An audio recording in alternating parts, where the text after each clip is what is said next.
சேலம் தொகுதி மேலநத்தங்கிற கிராமத்தில் பிரதீபாங்கிற பொண்ணை நம்ம வந்து 2 நாளைக்கு முன்னே காணும் பொண்ணு 6 மணிலேருந்து காணும் சொல்லிட்டு நேற்று அன்னைக்கு இரவு 7 மணிக்கு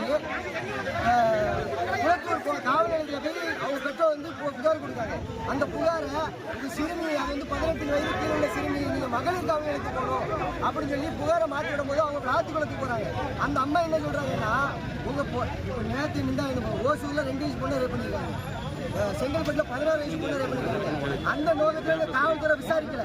இந்த உங்க பொண்ணு யாரு கடத்திட்டு போயிருப்பா அப்படின்னு நோக்கத்தில் உங்க பொண்ணு ஓடி போயிருக்கா மைனர் பொண்ணு ஓடி போயிருப்பா உங்க பொண்ணு அப்படின்னு தமிழ் காலையில் 10 மணிக்கு வாங்க அப்படின்னு சொல்லி அனுப்பி விடுறாங்க அந்த அம்மா. இதுவே இந்த ரேப்பெல்லாம் அவங்க கணக்கில் எடுத்து 2 நாள்ல 5 ரேப்புக்கு மேலே நடந்திருக்கு தமிழ்நாட்டில் சொல்லிட்டு அவங்க கணக்கில் எடுத்து விசாரிச்சிருந்தா இந்த பொண்ணு உயிரை காப்பாற்றிக்கலாம். அன்னைக்கு நைட்டே காவல்துறையோ எஸ்பி சாரோ நேரடியாக தலைவரோ பொண்ணு உயிரை காப்பாற்றிக்கலாம். ஆனால் இவங்க பொண்ணு ஓடி போயிருப்பா, நீங்கள் வேறு இடம் தேடி பாருங்க, இல்லை காலையில் 10 மணிக்கு வந்து கம்ப்ளைண்ட் கொடுங்க அப்படின்னு சொல்லி